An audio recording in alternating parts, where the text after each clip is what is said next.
years back, a relatively unknown developer, Beenox, was given reign over Spider-Man.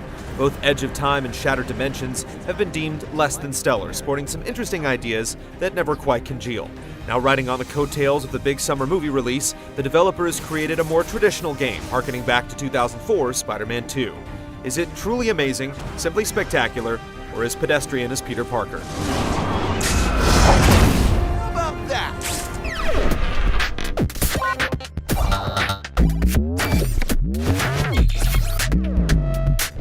I knew Dr. Smythe was the nanobot guy, but I had no idea he had big bots too. Starting sometime after the events of the 2012 film, Peter Parker finds himself strolling through Oscorp with friend Gwen Stacy for an extended first-person tour. What starts as innocent reconnaissance quickly goes awry when infectious animal-human hybrids escape the lab, threatening the population of New York City.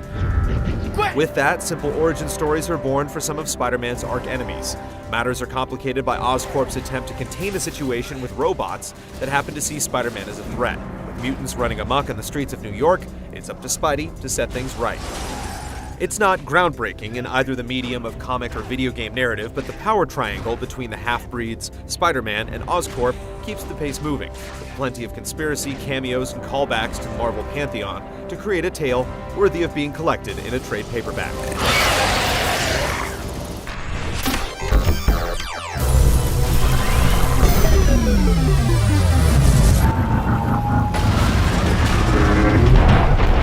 Manhattan plays host to a fabulous skyline filled with distractions, as well as subterranean layers teeming with danger and answers. The latter is where most of the story plays out, indoors where free-form web-slinging is replaced with more careful crawling. Big, interconnected rooms filled with enemies and hazards are what stand between Spider-Man and his next plot point. Light exploration and a fair amount of collectibles, which give experience boosts and flesh out background details, break up an otherwise predictable flow. There really aren't any puzzles to speak of, just some light traversal obstacles and wash, rinse, repeat tasks that pad out the experience. There are some occasional welcome surprises, adding interesting wrinkles to the development, like a photography system. Nice! By the end, you'll see some real game changers that make the journey more than worth it. Just another reason to create the antidote, right? Be it at the waterfront, Central Park, or the 63rd floor of a high-rise, the Amazing Spider-Man takes on a different feel in the open. With the exception of some boss encounters, the city is ostensibly an open world to explore and mine for comic book page collectibles. The map populates with side quests as you progress through the story. Ho-hum starters like stopping a mugging soon give way to photo essays, stunt video production, or infiltrating an Oscorp lab for a new upgrade. The leveling system is twofold, with XP earned from missions, collectibles, and so forth used for improving Spidey's moveset.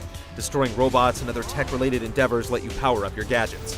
While there are a couple of abilities and a few pieces of gear that really add to Spider-Man's already impressive repertoire, most do little to leave their mark, or lend a sense of character growth beyond the dopamine pleasantries accompanied with leveling. With the story's charm, it's easy to keep soldiering through the missions, packed with just enough pluck to be worthwhile on their own. The city's interruptions are, for the most part, inspired, quick, and fun, ultimately bringing in a adroit balance between the more direct sequences. All right!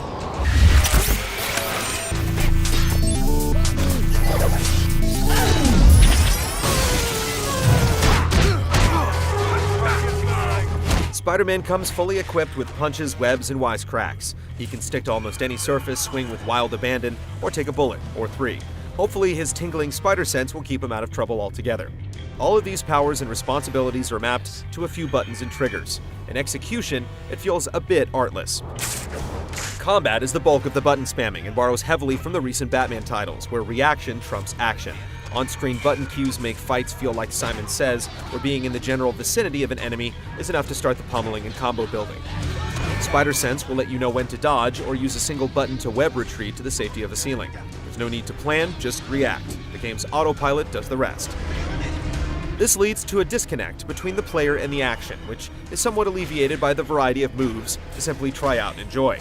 The limited stealth play requires a different approach, though it's almost as guileless. Boss fights are the worst offenders, with Spider-Man doing his coolest actions in scripted cutaways, as response prompts get even more didactic. Robot time! Web swinging is equally effortless. In the city, you can swing anywhere, with webs attaching to unseen skyscrapers, even over the park. In this case, it's better to break reality than to break momentum. City swinging may be automatic to the point where it feels nodal.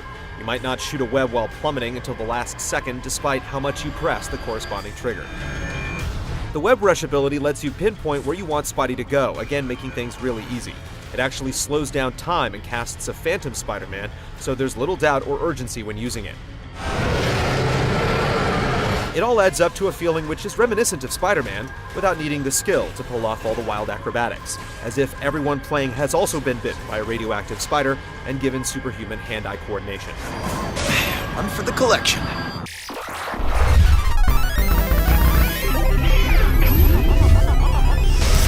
Could you please ask him to stop shooting at me? Hang on, Doc.